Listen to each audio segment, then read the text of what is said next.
What's going on?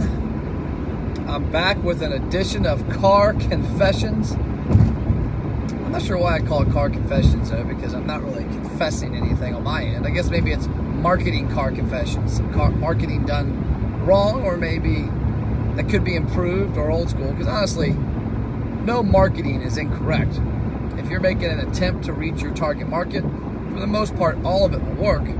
It's just a matter of the level of effectiveness. So what I want to talk about today is this handy little direct mail piece I got. So a great brand, great restaurant called Matt and the Millers. I think they're out of Columbus, Ohio. They've got a new one in Cincinnati recently. Great product. I've had lunch there before. They do a great job. They've got some amazing food photography that really catches the eye, especially me. Steak and broccolis and onion straws. You've got me there. But what I want to talk about is how this can be done a little more effectively, or in today's world, and kind of the flaws of something like this. So this is a direct mail piece that went out in a package. I believe it's a company called RSVP. It's like $3,000 a month, I want to say, to send out. You're in a clear plastic and it's real thick, probably 40 to 50 different companies. And it goes out to houses, $250,000 or more in value, I want to say, is their demographic. So if you look at the negatives of something like this, it comes back to the exact thing I have a problem with a lot of media in today's digital day and age, is that they have no data on me. So I get this, and let's say I go into Matt the Millers and I redeem it. They don't know that Matt Plack redeemed it. They don't have a way of communicating with me after I redeem it. They don't have a way of excluding me from getting this next month.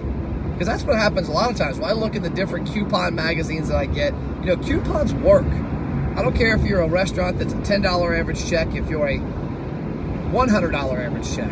They drive people in. I use coupons like this all the time personally. They get me to go there. This is a 15 off $50 or more. I would honestly say, you know what? Forget the 15 off $50. Just give them a $15 gift card. I can't go there and spend $15. Yes, somebody could go for lunch. The majority of people go to a restaurant like this for dinner. Make it good Sunday, Monday, Tuesday, Wednesday, Thursday night, and make it a $15 gift card. But I digress. Let's talk about how this can be done differently and in a manner that allows the restaurant to not have to buy this next month. So let's talk about a couple of the positives and negatives. So they buy this. Let's say it works. Or they did buy it, I guess. Let's say it works. Well, next month if they say, hey, we had 500 people redeem this offer. That worked great. Let's do another one. So now the two negatives there. Number one, they've got to go to this company and stroke another check to them to reach the exact people they've already reached before. Number two, they need to change their offer up, because they're going to send the exact offer to the exact people, because you can't exclude people on a mailing like this. Because number one, they don't know who did it, but number two, this company just puts these in bulk to the same people every month. So I jokingly said this one time to a print rep. I said, well, can you take the 500 people that redeemed our coupon last month and not have our ad in the one that goes to their house? And they laughed and said, of course not.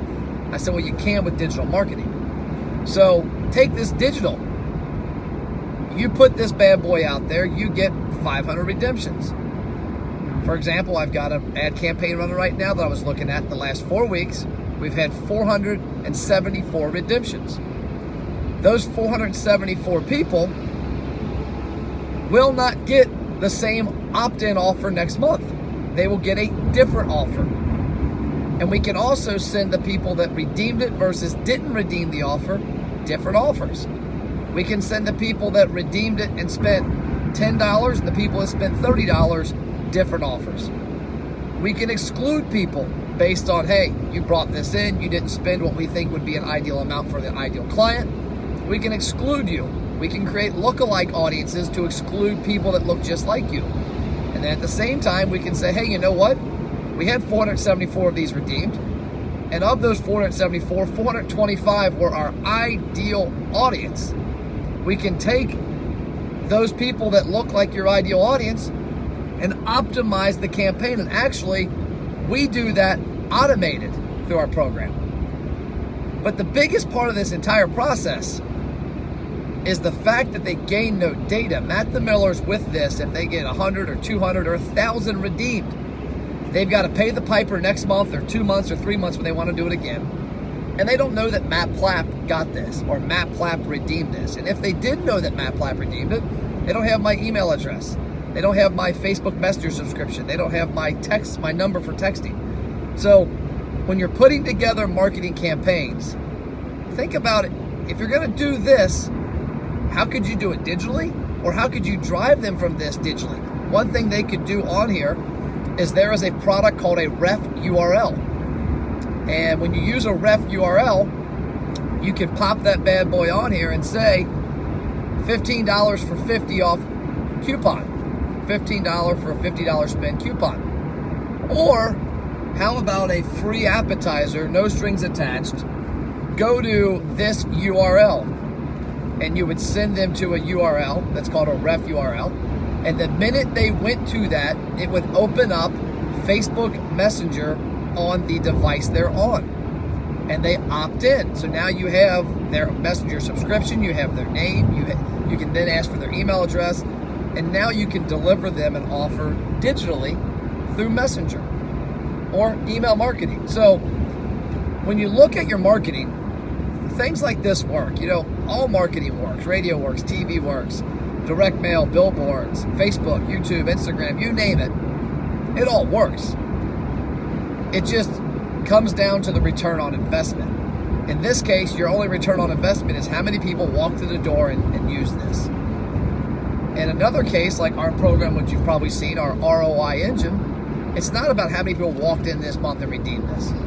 It's about how many people opted in, and then how many people came in this month. But better than that, it's how many of these people we get to come back next month, or the month after, or the month after, for other promotions. And that doesn't mean an offer necessarily. That might mean bring this in for a chance to win steak for a year.